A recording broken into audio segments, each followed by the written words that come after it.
Good evening, everyone. I'm Nicholas de Monchaux, Professor of Architecture and Urban Design here at Berkeley, Director of the Berkeley Center for New Media, which is the host of tonight's, the last lecture in tonight's BC&M Art, Technology, and Culture series, hosted here at BAMPFA by A+D Mondays.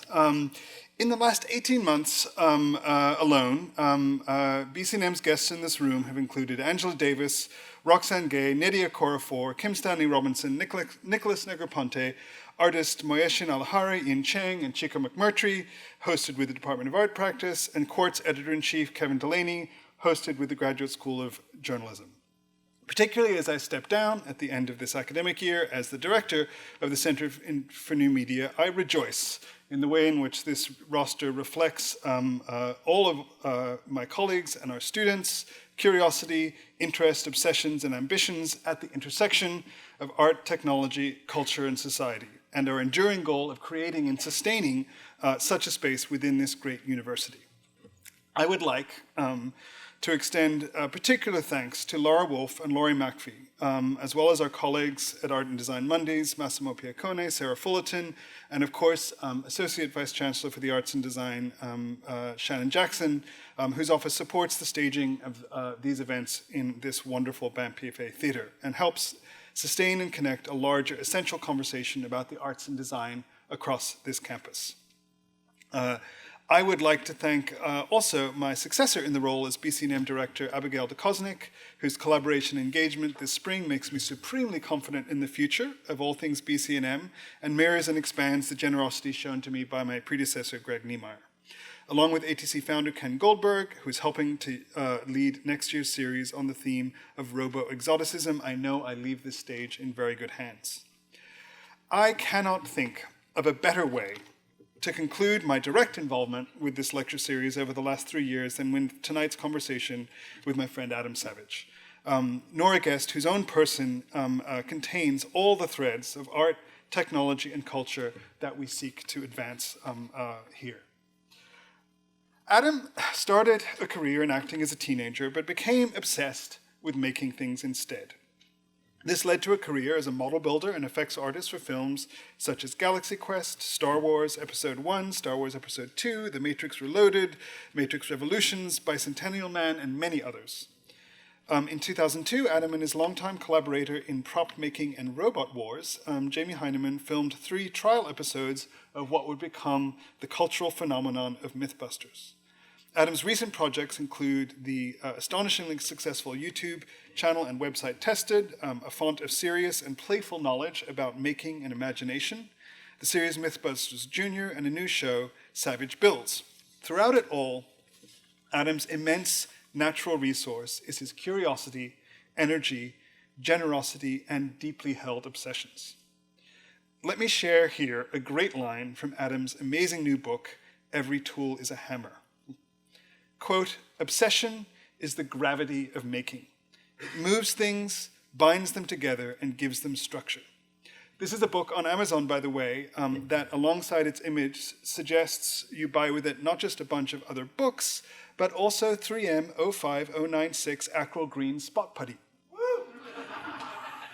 The algorithm never lies, and this should tell you a lot. Adam and I are very fortunate to share several overlapping obsessions, and it was through one of these, the history and design of spacesuits, and its mutually influential story of fact and fiction, that we became friends. Spacesuits are, of course, very remarkable pieces of costume and architecture both, including our 3 companions here on stage, made by Adam with a host of amazing collaborators.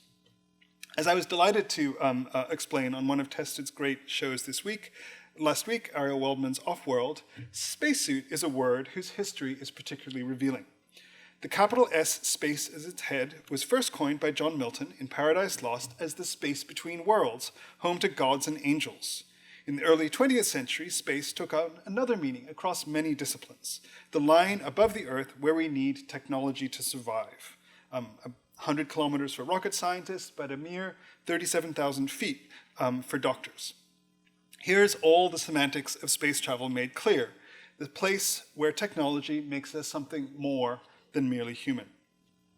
After space, follows suit, which itself comes from the old Norman root sewer, to follow, thus pursuit, lawsuit, and a suit of clothing that adapts us to a particular environment, be it a business suit, a jumpsuit, or a suit for outer space.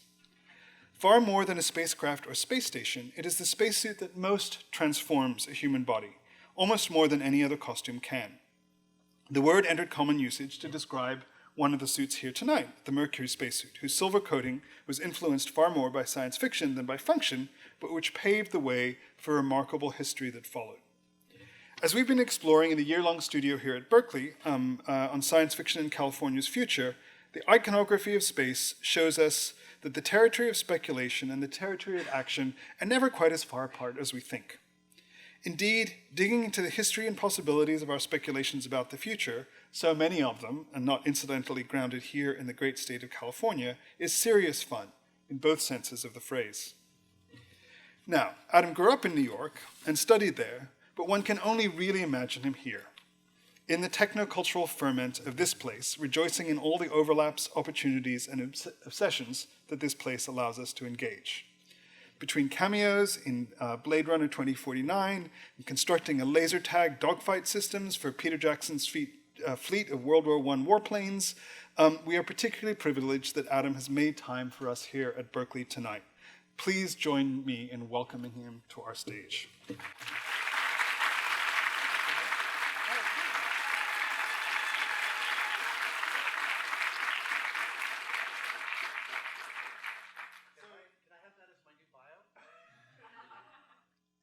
Be a pleasure.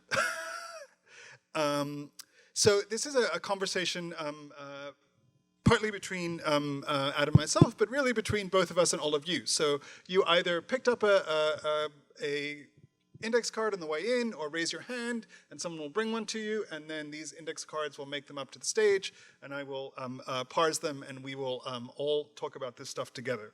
But I would start it off with a couple of questions for you, Adam. I'm interested in your, it seems that you have, amongst your obsessions, are such elements as the history of costume, and its ability to transform us, and then the history and iconography of science fiction and space, and the spacesuits really exists at the intersection of those obsessions. Which obsession do you think came first, and how did they come together for you for the first time? That's wow. The idea of the costume as transformative, as a transformative act, for me was really early. Yeah. When I was a kid, there was a Baskin-Robbins in town. I grew up in Sleepy Hollow, New York, and it was a total like Bedford Falls type of main drag, and there was a Baskin-Robbins, and someone told me that if you asked them, they would give you one of the cardboard tubs they served ice cream out of. Once they were done, they washed them, and it was just like crafting material you could ask for. Yeah. So I did, and they gave me like 6 of them, and I took them home, and I was trying to figure out what to do, and I figured out that my head fit in it. Yeah. When you're a kid, it's just whatever. And my father was a painter and an animator, and as an animator, he had stacks and stacks and stacks of clear acetate. Yeah. So that was one of my very first art materials. And I took the tub and I cut a window out of it, and I put acetate in there, and I made a space helmet. That was my first homemade Halloween costume. And then, in high school, I became obsessed with suits of armor based on Excalibur. Right. I made a suit of armor with my dad out of aluminum that I wore to high school and passed out of heat exhaustion. In third How far period. through the day? Yeah, what's that? How far through the day? Third period. Oh, okay. And this is also, and then the following year, Mad Max was playing constantly on television, on HBO. Okay. And I found this old leather jacket at a garage sale or something, and I started beating it up and adding metal plate armor to it. And I wore that to school in my senior year for Halloween. Yeah. And I had this metal arm, and I had like weathered it by scraping it against the basement wall, and I had added stickers to it and buttons and functionality, and it made me feel really powerful, which was not a feeling I was used to experiencing in high school. I was a drama club kid. I found my people in the drama club, and I had a sangha, but the feeling of general power just didn't exist. And so I come into Halloween wearing this thing, and I feel awesome. Yeah. And my classmate Aaron Pam says something derogatory about my costume, and I spoke back to him, which was not something I normally would do. Right. And he goes, "Check out Bold Adam with some metal on his arm." And it was like I was pinned to the wall. Yeah. And it's such an interesting double-edged sword, because all you want as a nerdy, as any type of teenager, as you're discovering yourself, is you want someone to see you. Right. And so often the teachers and the people who become our mentors are the first people that actually see us for who we are. Not even our parents can really see us in the way that people can. And here was this vulnerability brought about because Aaron also saw me, but he used it against me. Right. And it was a long time before I came back around to diving back into costume. But ultimately, I realized that my obsession with armor and my obsession with spacesuits dovetails also with my obsession with superhero costumes, because it is the idea of that we can engineer ourselves to be more than human. It transforms itself. That's very interesting. The first interview we had on the stage this year was with the author Roxane Gay, who I only know through undergraduate theater. And we had a whole conversation again about how the theater is itself this kind of dark space where a whole bunch of nerdy kids find a kind of identity, and the ability to try on different worlds and to speculate about different possibilities becomes very essential. Absolutely. Someone once asked Paul Thomas Anderson after There Will Be Blood, was it weird that Daniel Day-Lewis didn't break character for 3 months? And he goes, let me put this to you in the form of a question. Wouldn't you, if you could, become somebody else, put on a shell of and everyone would agree to play along for a season? Right. And you, what an incredible opportunity to try that. No, I think that's very important. So today, what suit or suits are you currently most obsessed with? Ooh, okay. It's so fun to have these right here at my periphery of my vision, because each one of these represents the spear point of so much labor and obsession. Well, do you want to give us a tour? Well, this is the Mercury suit. This is the first spacesuit that I actively sought to replicate. I hired a wonderful maker of. She built the first Jack Aubrey coat that I had built. This woman named Elizabeth Galleria on Etsy, and then I sent her photos of this and said, "Could you replicate this?" And it took her about 2 years. Right. But she made this, and then I made the gloves, the helmet I found on eBay, the boots I made 3 times to get them right. This is the Mercury suit is a moving target. If you want to replicate a Mercury suit, there is no Mercury suit. Every single suit was different for every single astronaut. So I kind of chose an version. This one is actually directly from the production of First Man. So this is a rarity. I was actually able to pick it up as a single piece, built by my friend Ryan Nagata. I have it on good authority that Ryan Gosling wore this for about 45 minutes. Ryan Gosling on the BCM stage. My wife was fascinated by that fact. Yeah. And then this is the pumpkin suit, the Aces suit, which is almost the polar opposite of the Mercury suit, even though they both have the same function, which is to inflate and save your life in the worst case scenario. It's not easy to move around in these suits. All 3 of these suits fall into the category of better than death. Right. But the orange Aces suit, which stands for Advanced Crew Escape System, they were uniform throughout the entire run of the Space Shuttle program. Even its predecessor, the Mesas, looks so close, it takes a really practiced eye to be able to see the difference. But you asked me a different question before I got into this. Oh, what is the current... The next spacesuit I want to replicate is Tintin's. Right. Well, that's the Russell Colley. Is it? So there's a whole story there. So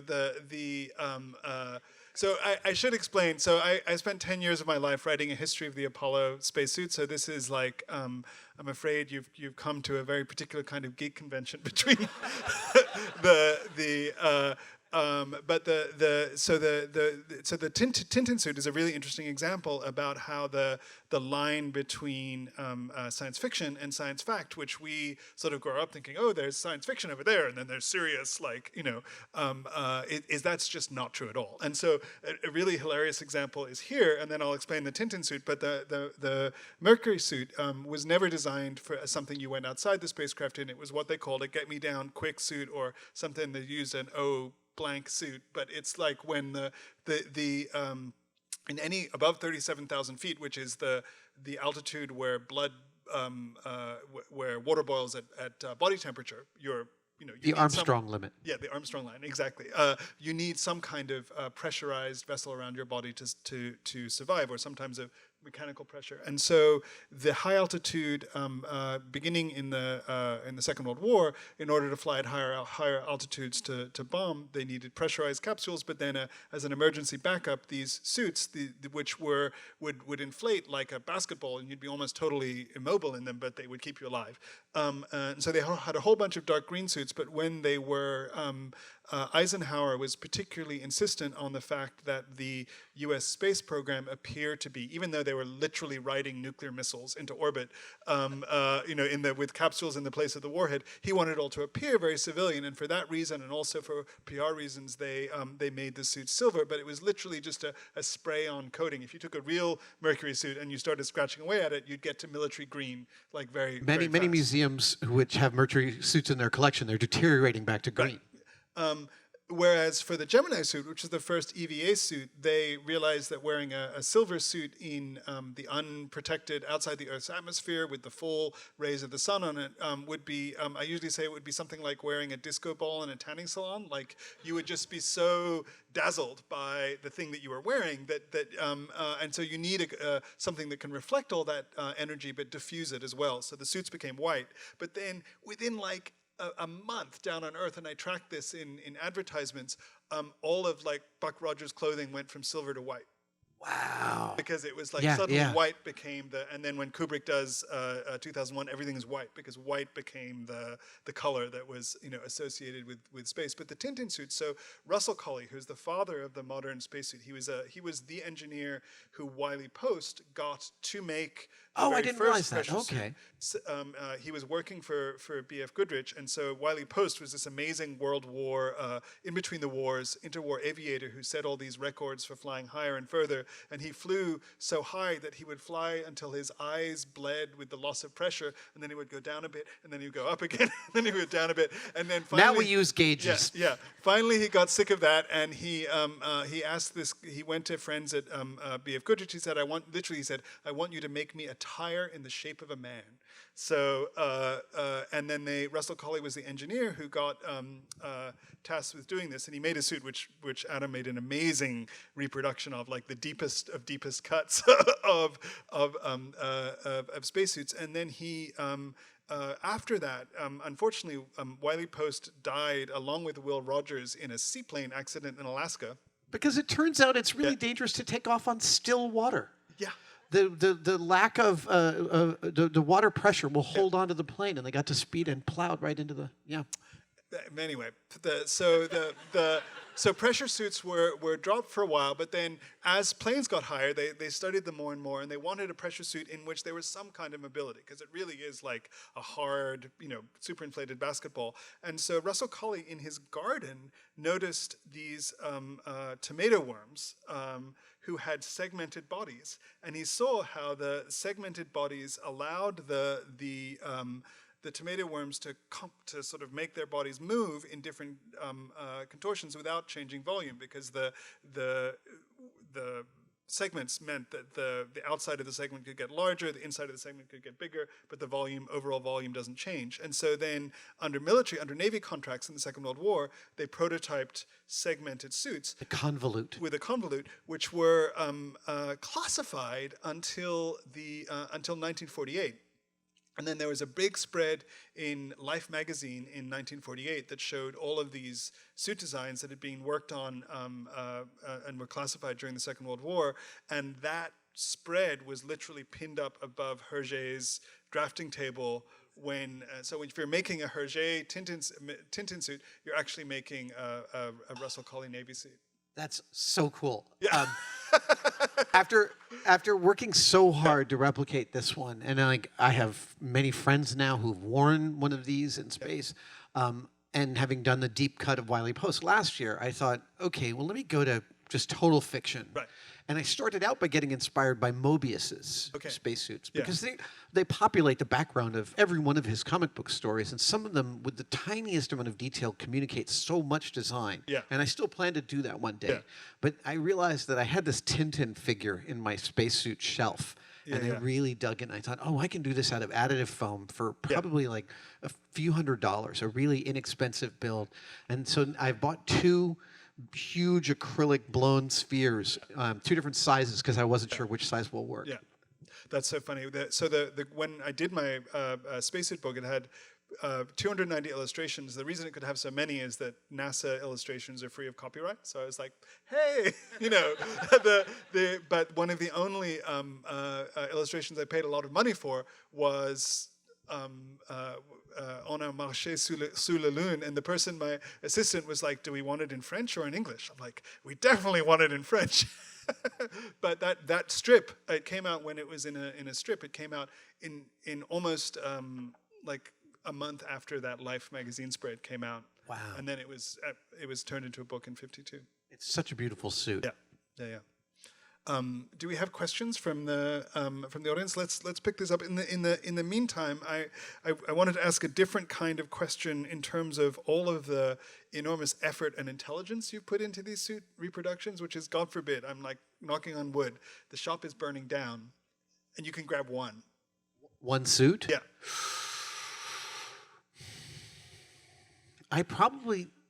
Funnily enough, I probably don't grab one of the ones that I made. I probably grab Ryan Nagata's Apollo suit. Okay. To me, it's the spacesuit. It's what's on the index card in my head. And it's so iconic, and Ryan's construction of it is so beautiful. Yeah. In addition, about 2 years ago, I decided to up I'm a passable machinist on a Bridgeport mill. Yeah. But I decided a couple of years ago to up my game, and I decided to make all the connectors on the front of the Apollo suit. And there's 6 connectors in 5 different categories. There's chiral and different, and it's from a machining standpoint, which is all order of operations. It's something like 11 different setups per.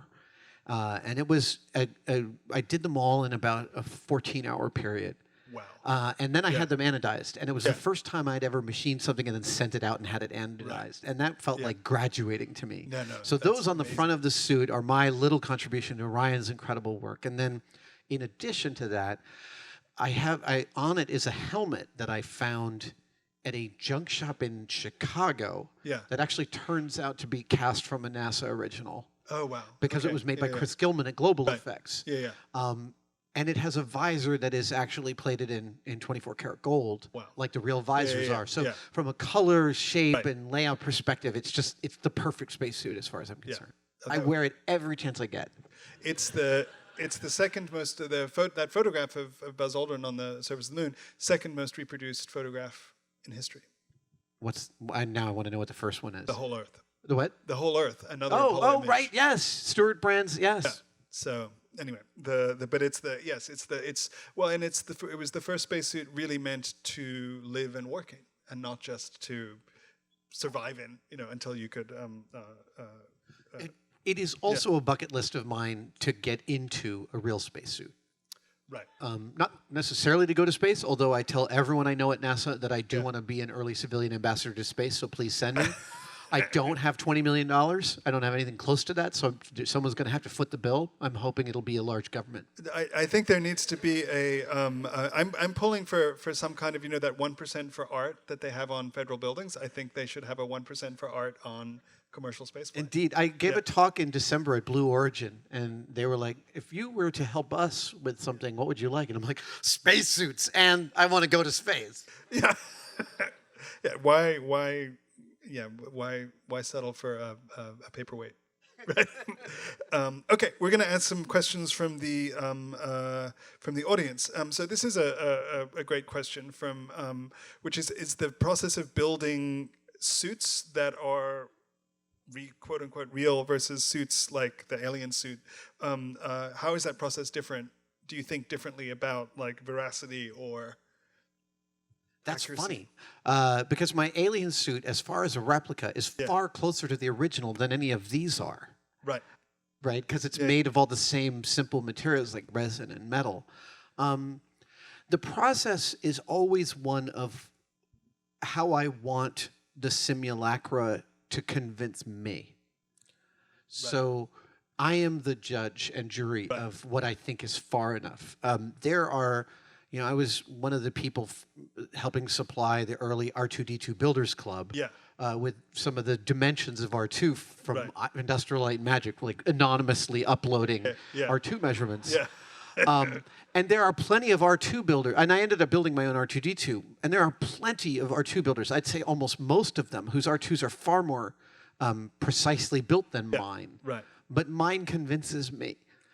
So again, it's a blurry line, but I also want all the fittings to feel right. There's a forum that I frequent called the Replica Prop Forum, which is where I trade a lot of data about film props. But somebody up there recently did a beautiful drawing of the NASA ACES glove disconnects that function correctly. And I'm about to have them run in aluminum on a 3D printer. And then I'm going to have them anodized. And then I'm going to replace them on all 3 of the ACES suits that I built. And then they'll be, for me, like that much more of a kind of, it's almost, there's a childish obsession of like, I want to put it in my mouth. Like, I want to wrap my whole self around the thing. And I want it, in a way, the veracity of it is part of the transportation for me.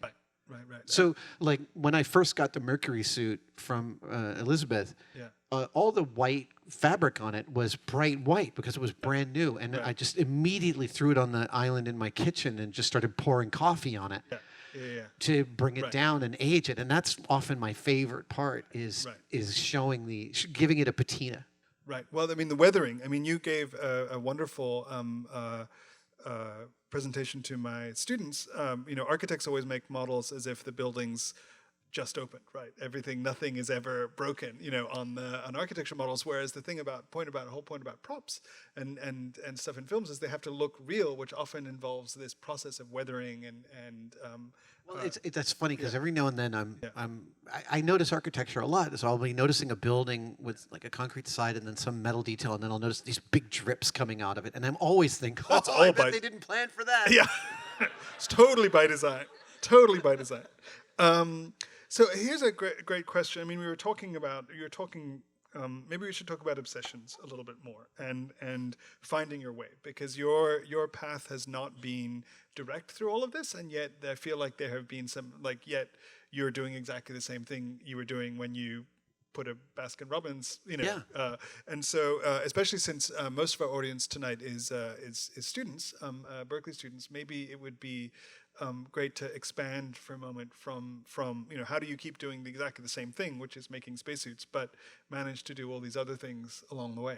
Well, that phrase, when I wrote that phrase, that obsession is the gravity of making, it changed my life. That word, those 5 words or whatever it is, because it gave physics to something I understood deeply. I grew up in a family that valued the things you couldn't do. My father was a filmmaker, he was an animator, but he also painted every day for 5 hours, every single day. And so I grew up with this incredible, austere example of someone who had devoted their whole life. He would do it. He raised us doing interstitial animations on Sesame Street. And those, he could do whatever they bought from him, usually like 1 or 2 30-second animations. He could do those in about 3 months, which allowed him enough money to paint for the other 9 months a year. So I grew up with this terrific, important example of it is worthwhile to do this kind of thing. So that when I got to grade school, which is where we start having real obsessions, we start making lists of the things that are important to us. We start drawing race cars and big rigs or whatever it is. And that's when I think we learned that those things that you can't stop paying attention to, they also show, they're a window into the insides of you. And our fellow middle school students can be surpassingly cruel about that revelation. And it's where a lot of people learn to subsume and to hide the things that they're passionate about, because it equals ridicule. To get excited about anything is to bring on ridicule. Right. And yet, because I had that example from my dad, I didn't subsume it. I just took it in and held it back from other people, but I kept on doing it on my own. And so for me, here's my stump. I have a book coming out on May 7th called Every Tool's a Hammer. And it's a little bit instructional, a little bit philosophical, a lot autobiographical. But in the introduction, I say that the book is a permission slip. I like to think of myself, my goal in life is to be a permission machine. Yeah. Because I think that when you have something you can't stop paying attention to, and you really start to pick at that, and you really start to open it up and look at what it is, that's where you're going to find your excellence. That's where you're going to find the thing you're really good at. And no one ever got truly good at something without a healthy dose of being obsessed with it. That's just I view that as axiomatic. And the way to find your own obsession, in my opinion, is the way to find your own excellence is to find that obsession, which is why it's funny, because it takes being really good at anything, whether it's like gardening or violin making, you have to confront yourself. You have to confront all your biases, all your proclivities, all your laziness and venality and jealousy, and all of that will come out at the workbench or at the writing table or whatever it is you're doing. And it's made easier if frankly, to bridge the gaps that will happen, the failures and the things that the stumbles, if you're totally obsessed with the thing. That obsession is this wellspring of enjoyment to me, of going back to, what is it that's really exciting about this to me? Oh, well, you know what, it's wearing it, so I need more opportunities to wear these things. So I'll say to someone who's asking me to give a talk, do you want me to wear a spacesuit while I'm doing that talk? I'm happy to do that. I'm going to the Smithsonian this summer for the 50th anniversary of Apollo, and I'm pretty sure I'm going to wear a spacesuit at some point that week. I think you need to. We were asked to ask you if there was a person, or who are the people in your history who were your inspirations. Like I said, my dad was an artist, so I grew up around a lot of artists who made weird things in the best way. So like one of my dad's friends was a guy named Robert Breer. And Robert Breer, for the longest time, he made a little autonomous robot you could buy in the New York Museum of Modern Art gift shop. And it was basically a hemisphere on a tube made of white, and it was white. And you put it on a table, and it would bump into something and change direction and just move around the table. And when it got to an edge, it would turn around. And this was a small model of this big one that was actually in the courtyard at the MoMA. And there's plenty of stories of people in the 70s, like you'd be standing there and something would move up against you, and it was Robert's robot waiting until it hit a hitch and then turning around.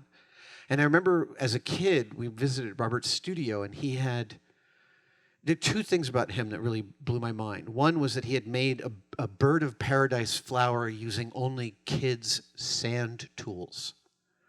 So shovels and rakes and stuff, and he just jammed them into a shape that made a bird of paradise.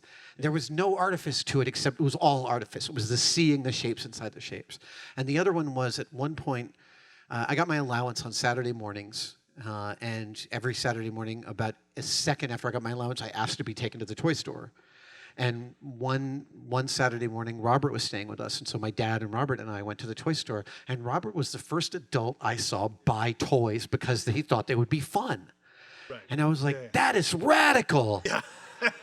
That was like he was giving me permission for the rest of my life to enjoy going to a toy store. Yeah. And I grew up around, the other large flavor of artisans that I grew up around was New Yorker cartoonists. A good friend of my dad's was Lee Lorenz, the art editor of the New Yorker for, I think, 30 years. So I met a lot of these people whose work that I grew up with, and loved the conversations that my parents were real. They were the kind of 60s bohemian couple that threw a dinner party every week, a pace that exhausts me just thinking about it. But the house was always full of that discussion, always full of that, oh, is that the weird thing that you're doing? Let's talk about the weird thing that I'm doing. Right. Did you always have a place in which you could make things? No. I mean, sometimes I have, sometimes I haven't. I've had my parents' basement. At one point, when I bought my first house in San Francisco, my shop was in a tiny 8x10 room for 4 years. Right.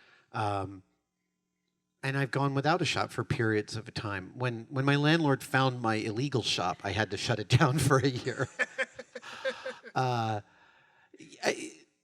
It's tough not having a space, but it's part of the journey. I love actually asking my Twitter followers to send me pictures of their tiny workspaces, right, because we've all had them. Yeah. And I find it inspiring to see what you can do with how little you might have access to. Right. No, that makes sense. This I also want to ask in the context of all the people in the audience, because I think I know the answer, but is there a job you've done that you initially felt unqualified for? All of them? Every last freaking one of them. Yeah. I was having dinner a couple of years ago with a friend of mine who's a very accomplished prop maker, mold maker, painter, just really, really rounded. And I was talking about imposter complex, blah, blah, blah, blah, blah, imposter complex. And he went, stop for a second. What is imposter complex? Yeah. And I told him, it's the feeling you're not qualified to be there. And he's like, really? And I'm like, yeah. And he's like, you have that? And I said, dude, I spent 5 years in the shop at Industrial Light and Magic, which I didn't get to until I'd already cut my teeth on 150 television commercials. And I was as qualified as any human to be in there. And there wasn't a single build at ILM in 5 years that I didn't feel at some point someone was going to come tap me on the shoulder and go, it's time for you to go. Right. You clearly have no idea what you're doing. And my friend said, I thought it was only me. Yeah. And I was like, give me a hug. Yeah. Come here. Because nobody escapes. Right. We just finished production on a new show I'm making for Science Channel called Savage Builds.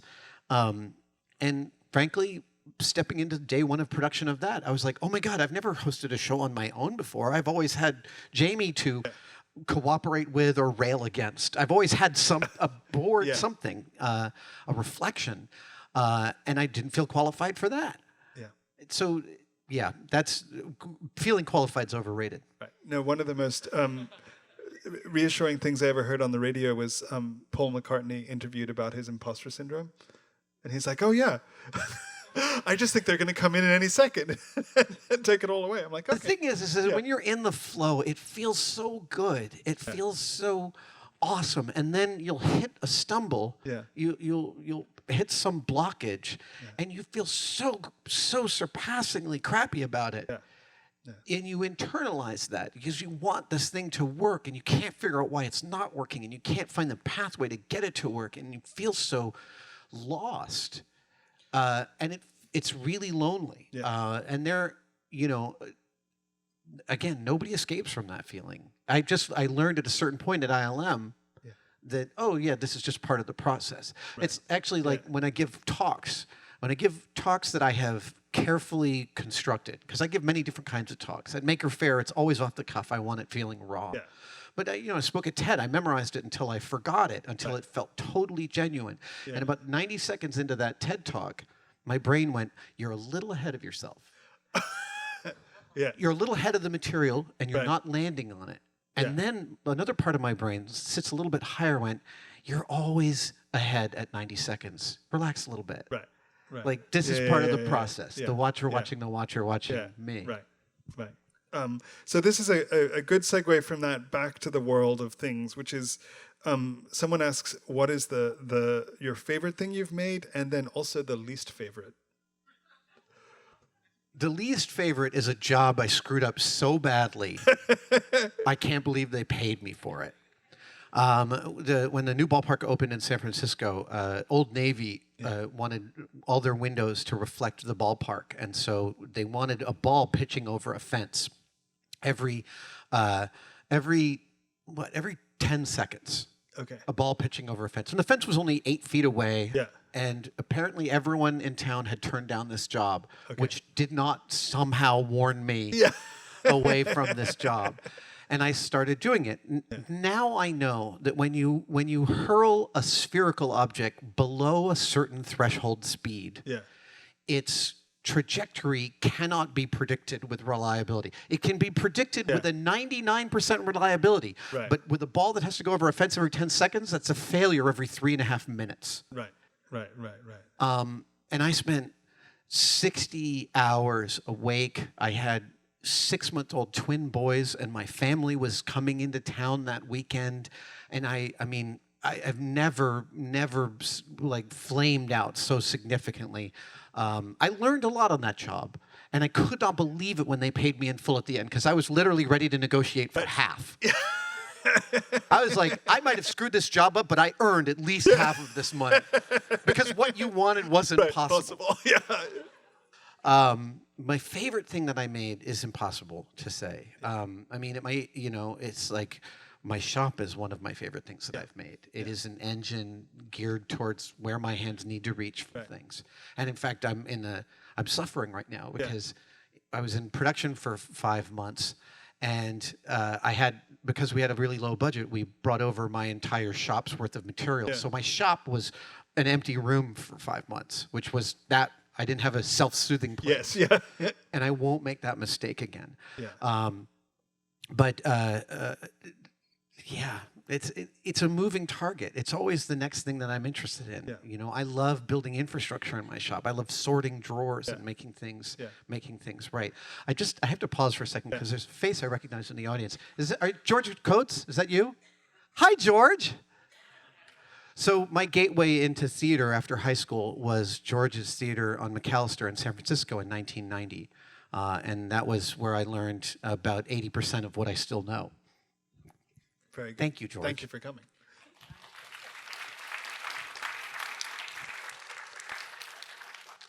So what's the Thank you for the harness you built for my daughter. Oh, when we hung your daughter from the balloons in Tokyo? I'm glad she's still safe.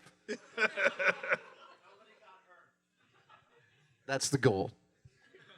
How do you motivate yourself to move on from failure? Hopefully that wasn't a failure, but... It never... So I say things like, I recognized it was part of my process. That is a post-facto understanding of the situation, because inside of it, each failure feels like the fresh hell that it is. Each failure... I mean, I've had days... in the past 3 months when I went home thinking, you have no business making stuff. What do you think you can do? Because you're not doing this well. And then I recognize that that's ridiculous, and this feeling will pass. So, I come home. I come home at the end of the day and I cook, or I clean my office, or I watch a program with my wife. I go through, and I know that these feelings are temporary. At my best, I know these feelings are temporary. At my worst, I might, throw a coffee cup across my shop because I just can't handle the feeling of feeling so helpless. Again, keep continuing to share with other creators and other people and makers and human beings the fact that nobody escapes this is really important to me, because it coalesces us. When we talk about education these days, one of the phrases that gets bandied around is that we got to teach kids how to fail. We got to teach kids how to fail, and we don't mean failure. We mean iteration. We mean creativity is an iterative process that involves as many more wrong turns than right ones, and you have to go through those in order to get to the correct ones. And again, it doesn't get. And actually, the cruel trick is that it only gets harder the better you get.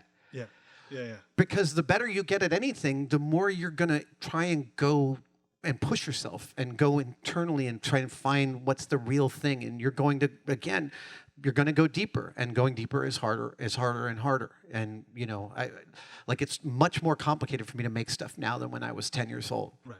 No, I'm going deep into the history of 2001 at the moment for this piece I'm writing about the history of motion control, and those pushing those cameras so slowly. Yeah, no, it's amazing. Amazing.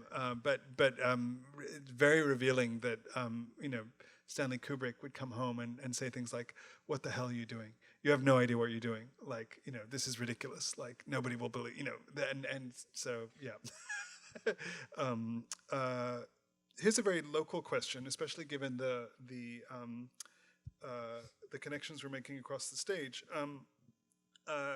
What made you decide to stay here in San Francisco instead of New York or LA or the places that are seemingly more significant in this world of creation and making? It's a great question, and I've come to a deep understanding over my 30 years here in the Bay Area. In 1986, I was in my friend David's room in New York in Hell's Kitchen. And David was such a Star Wars fanatic, he called his high school bedroom Davies Light and Magic. DLM. And he was telling me, he said, the only reason you haven't gotten a job as a special, the only reason you're here talking to me is because you have talent but no ambition. And I was like, what do you mean? And he's like, if you had ambition, you wouldn't be here talking to me. You'd be saying, I'm sorry, Mr. Lucas, I can't build that by Tuesday. Yeah. And I slowly realized over the years that he was 100% right. I didn't know what my ambition was. I didn't know what I wanted to do with the faculties that I had. I was a clever kid, and I was under the misapprehension that being clever was good enough. Yeah. And the world is so packed with successful idiots that that is a lie. Yeah, yeah.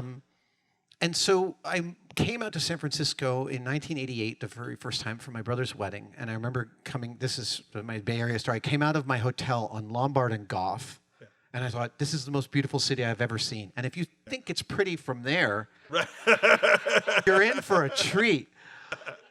And then I started I came here and I said, I'm a sculptor. I'm a sculptor. I make things. And I got work at George's Theater about 4 months after moving here. And very quickly I matriculated. I became an assistant production manager, stage manager. What was my position, Dan? ATD, assistant technical director under Dan Core over there.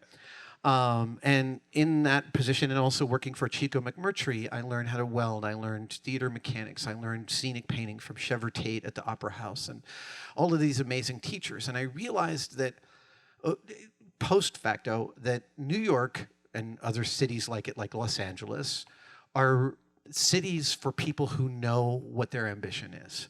And that means that getting your slides looked at in New York or LA might take you years just to get someone to look at them. Getting, in New York, the most ground level gallery you could get in at the time was called White Columns, and it was like a 18 months waiting line to get a meeting. And it's a very cold place if you don't know your ambition, because no one's going to hand it to you. Yeah. But the Bay Area is a free-for-all in the best way. And frankly, it means that some of the culture here is terrible. I mean, you can go out on any given night and see the worst burlesque you've ever seen here. And, but it also means that people are trying their stuff out in the open.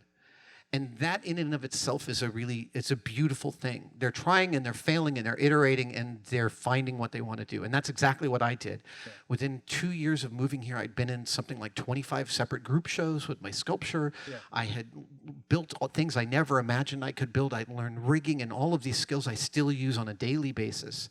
And I found my ambition. And again, it seems quite linear, because when I was 10 years old and Star Wars came out, I was like, yeah. I read that people built that stuff and I wanted to build that stuff. But it wasn't until 1998 I finally got to join the ranks of the people who built that stuff. So this was 40 years later. Right. And what did that feel like? Awesome. I will tell you that I did actually get to speak the phrase, I'm sorry, Mr. Lucas, I can't build that by Tuesday.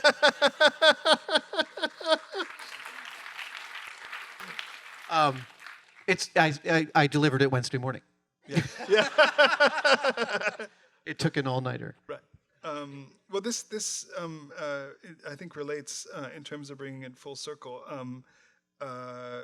The questioner writes, my daughter is 7 years old and in the audience. She loves science and making things. And the question is, what is your most important parenting advice? Hey, Blundstones. Yeah. My favorite shoes. That's very profound. I tried to follow what I saw my parents did that worked for me, which was to always value the thing that I was interested in. But you're also wearing bunnies. is to value the things that I was interested in. Having kids is an exercise in serial fascinations, whether it's Yu-Gi-Oh cards or video games or whatever it is. But every time my kids were really interested in something, I tried to put the means of exploring that in front of them, which means I brought a drum set my son never played. Yeah. There's bass guitars that almost never got tuned. And yet I never held that against them. I just know, again, that it's an iterative process, and I tried to get out of their way and foment the thing that they were interested in. I have one kid who had real difficulties within our educational system because it doesn't fit everybody, and some people just won't make it flow. Right. And my son has serious ADHD. And doesn't have a high school diploma, but a few years ago he literally said, apropos of nothing, "Hey, do you mind if I cook dinner tonight?" Yeah. And we were like, "Okay. Yeah. Are you going to make scrambled eggs? Because it's the only thing I know you know how to make." And he made a seared ahi tuna salad. Yeah. That was perfect. And his second dish were like panko crusted pan-fried scallops. Right. I'm a serious cook, and I won't even try that. And he turned out to have this preternatural sense of taste and temperature. Yeah. And he spent the last 2 years, he just finished on Saturday because they closed, working in the kitchen at Jardiniere. Okay. Tracy gave him a job on the line, and it changed his whole life. Yeah. And I mean, all you want... You think you want your kid to be successful. Yeah. You think you want your kid to be popular, or all these things that you suffered as a kid. But it turns out all you really want is for them to be kind and to do something that they like. Yeah. That's it. That's the only thing that really matters.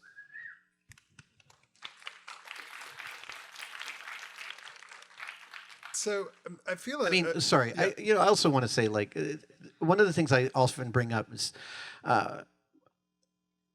the amount of privilege I was raised with was massive. My parents had the disposable income to do things like let me quit a job when I didn't want to work at it. Right. If it was important to me, they did that, which is actually a discussion I might have a hard time with one of my kids today. Yeah. But like what that gave me, the freedom and the space, the mental space to explore myself is gigantic. And I fully recognized how many people don't have those opportunities. And so every time I talk about obsession, I'm going to explain, I don't think that this is in a vacuum. My fomenting of my obsessions came about because my parents were upper white middle class from the East Coast, and all of the trappings that engendered. Yeah. And it's really important that we talk honestly about that kind of stuff as far as I'm concerned, because, you'll read these books by people who are like, so I took a year off. Well, like, who the hell has the ability to take a year off? Right. No, sorry. I think it's true. No, and I think, here, we are on the stage of the public museum of the greatest public university in the world, and I think part of our mission is precisely to give students who often are coming up through an educational system which prizes success according to a certain very limited set of parameters and doesn't reward obsession and individuality. And speaking as someone who teaches freshman introduction to design to a bunch of people who've succeeded very well at thinking uncreatively, but who are there because they understand, that they that this is something that is a part of them and they want to do. Making that transition to, I am not going to tell you what to do, and I'm not going to tell you how to get a good grade in a class about creativity because I couldn't. Not because I'm going to keep it from you, but but because we don't understand the creative process well enough to. That's why we talk about it so much. To quantify it's precisely because we can't say that's 90% creative and that's 88% creative. Like this is. It's important to recognize that late stage capitalism is actually hostile to creativity. Right. Absolutely. I point out to my students that the same 18th century British academic who gave us axonometric drawing also invented grades. It's like trying to fit everything into a system, right? And sometimes it's successful and sometimes it's not. So we're talking. It's interesting. I'm going to try and do a little bit of a connective question here, because we started out talking about spacesuits and space, and we've ended up talking about a lot of very real stuff to do with life and creativity. And I wouldn't have it be any other way. But there's a question here about what you think of the adage that science fiction is never about the future, but only really about the present. But how much do you think we need to employ this kind of remote speculation in order to get at some of the stuff that we couldn't get at otherwise? Yeah, that's a good question. I mean, look, a critical theory is always an important exercise. Yeah. And to me, I hear that. Of course, science fiction is an interpretation or a recapitulation of the present. Right. But it's also a recapitulation of our emotional capacity to hold possible futures. Yeah. And in that, that virtuous cycle that exists of Star Trek helping NASA get the budgets for Apollo, things like that are really, really abiding and important. Yeah. So, I mean, none of these things exist. Even that phrase separates things that cannot be separated in certain ways. Yeah. And I mean, it's a critical theory as a spherical cow, right? Right. I think that I think that's very true. I mean, we're doing this year-long project on science fiction in California's future. We have only one rule, which is no aliens. But that rule actually has an expanded explanation, which is you can have aliens, but the aliens are always us. Right? Because that's the whole point. We project onto something else things that we would like to understand about ourselves. Would that encompass the idea that life is just an emergent property of matter? I think I just watched the Andromeda Strain over the weekend, so maybe. I'm not sure. Okay, so we have only a little bit of time left. We've gotten several questions now. I think we do need to talk about why we're wearing the same outfit. We are. We are both wearing Tom Sachs Mars Yard shoes and his space program uniforms with the NASA tie and the debaser tie clip because the Pixies rule. Yeah. Totally. And we both participated in various exercises with Tom. They are not performances. No. They are missions. And Tom brought his space program to Yerba Buena Arts Center. Is it last year? Yeah. Yeah.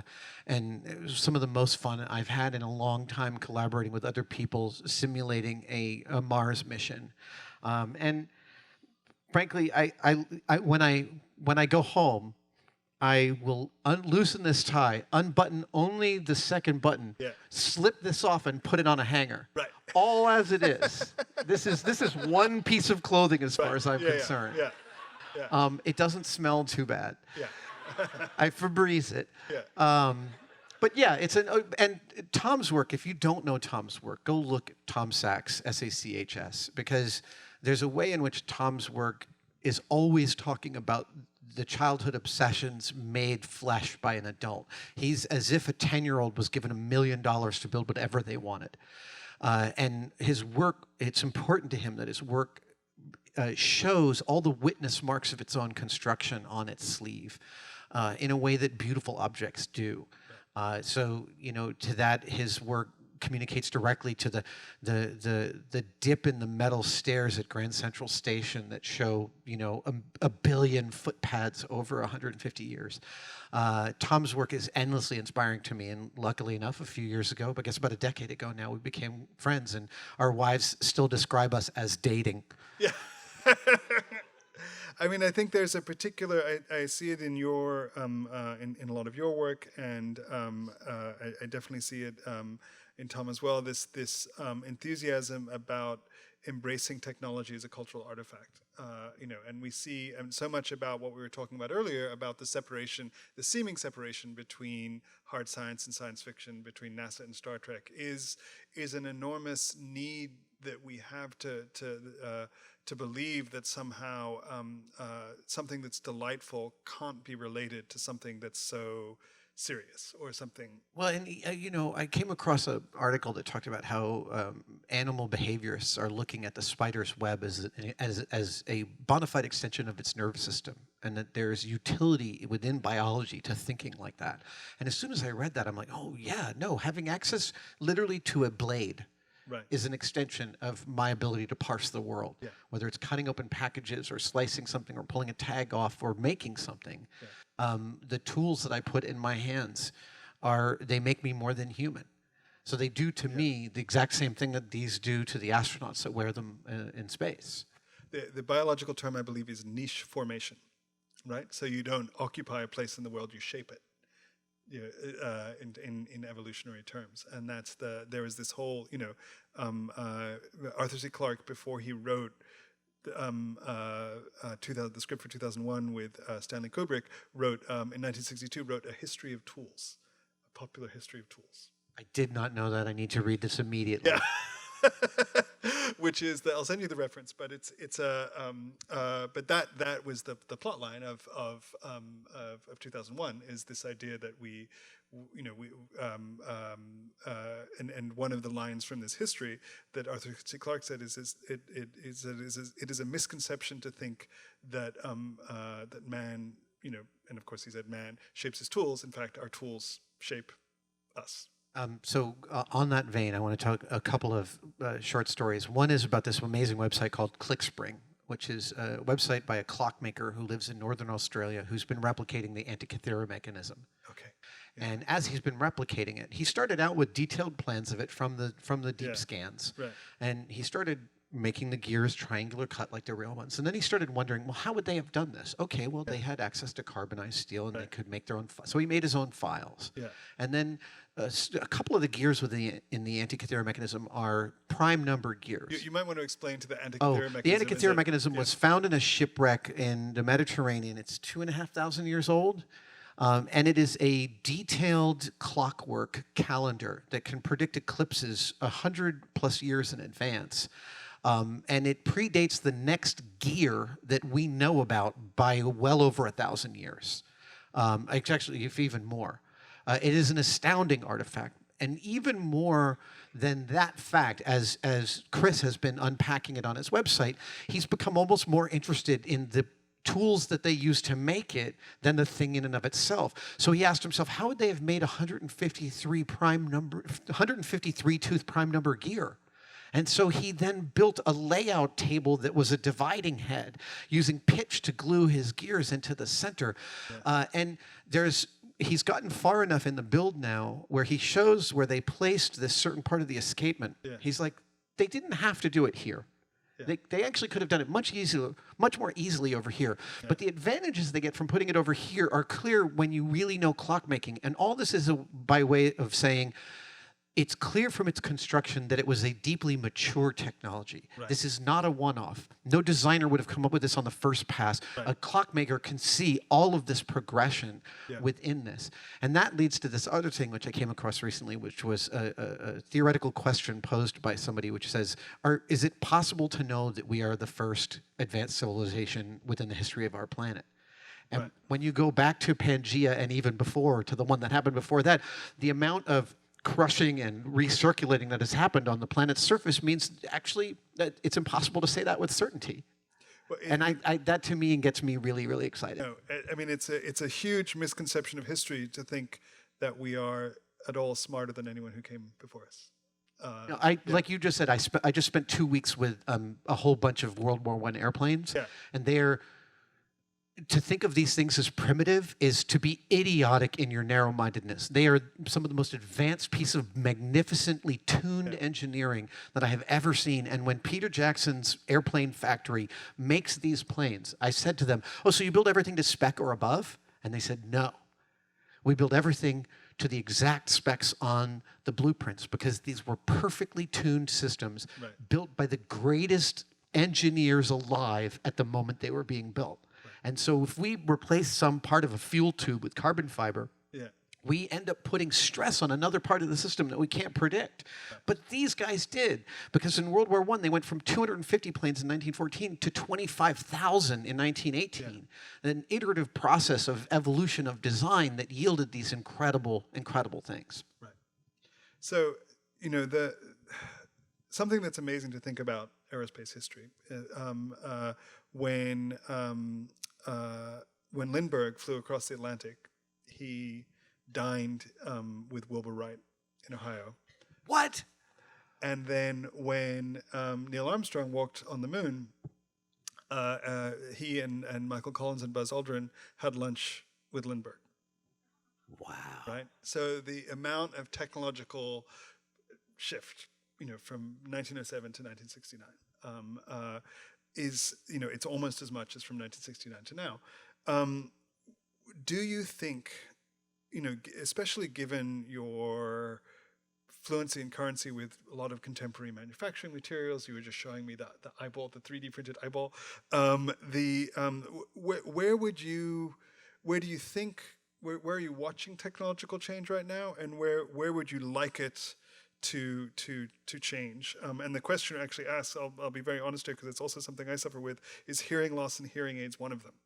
Yeah, hearing loss and hearing aids are in deep need of a real shift. I just got new ones. Yeah. They cost $7,000, which is enraging to me.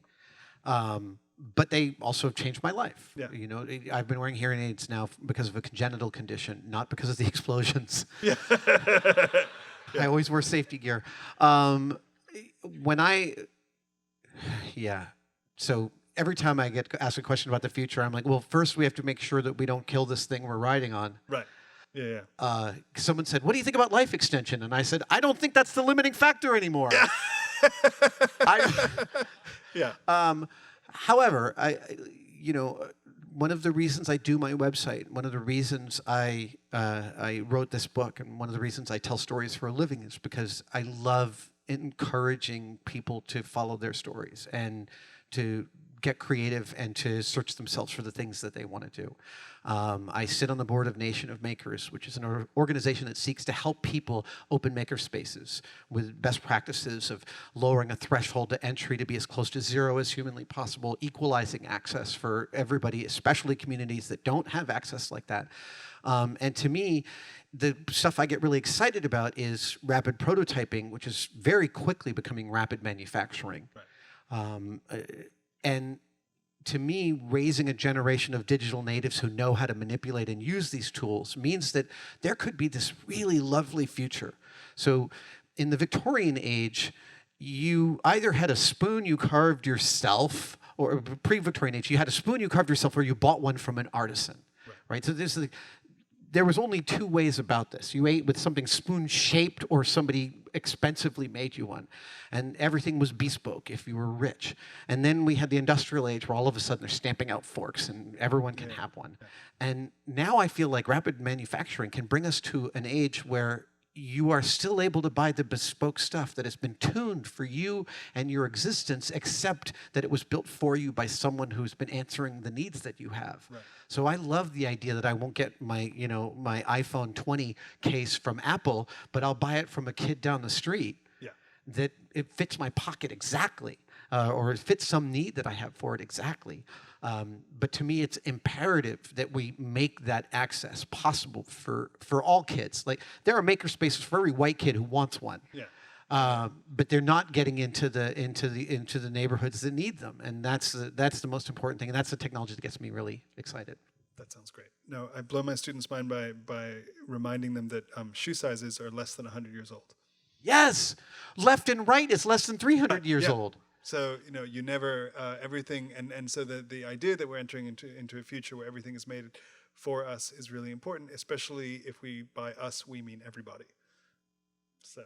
Well, and now we're coming back around to the whole thing about what's so beautiful about the NASA Apollo A7L spacesuit is that NASA really sought to make a rigid, one-size-fits-all spacesuit. They still want this.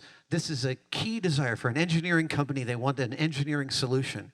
And the thing that your book illustrated so beautifully for me was how difficult the culture of the Playtex, International Latex Corporation, making bras and fitting things to human bodies, how difficult it was to adjust that culture to the engineering culture. And the Apollo suit represents both the difficulty and success of that relationship. I mean, I often say it's an object that has as much.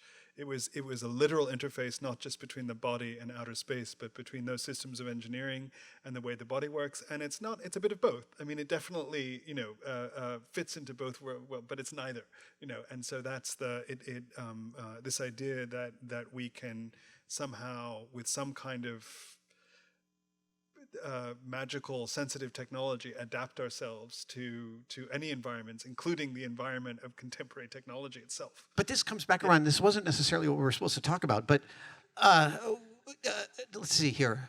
So one of the things NASA kept on asking ILC Dover was, can you give us exact plans for every stitch? And ILC Dover kept on saying, no, we can't, because as they're being stitched, they change.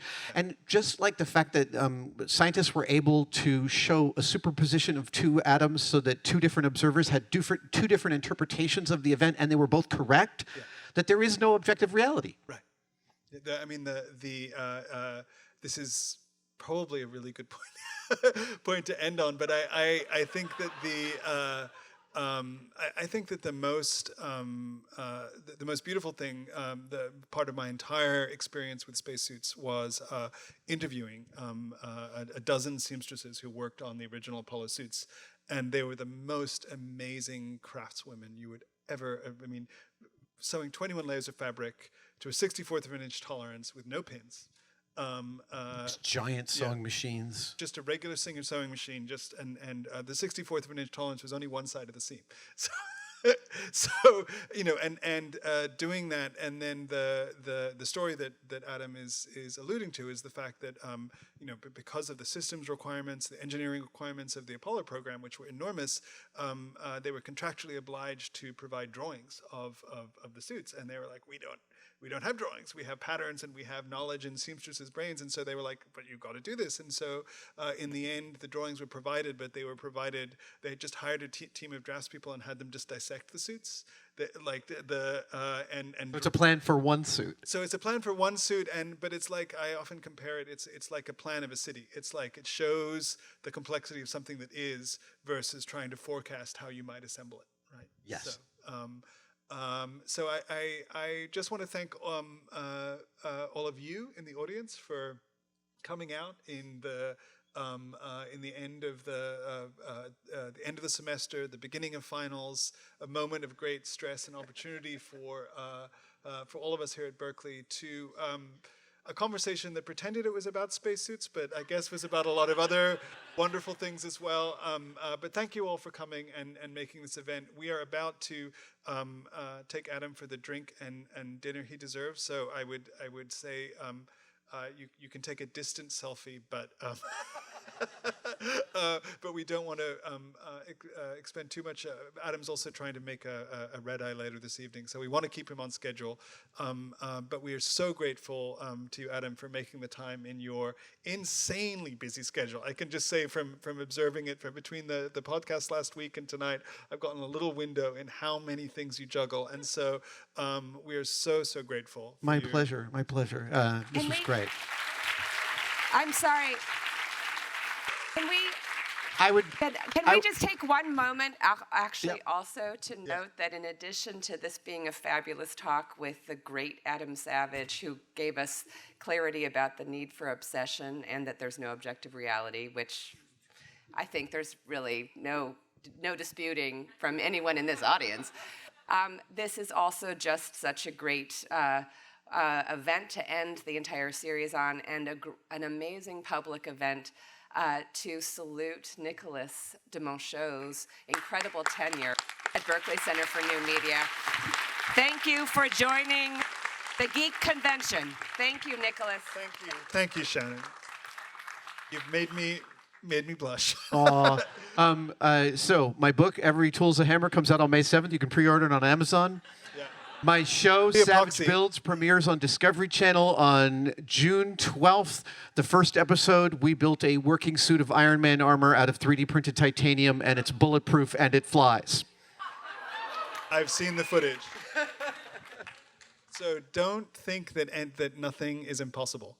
And with that, thank you all so much for coming. Thank you, Adam.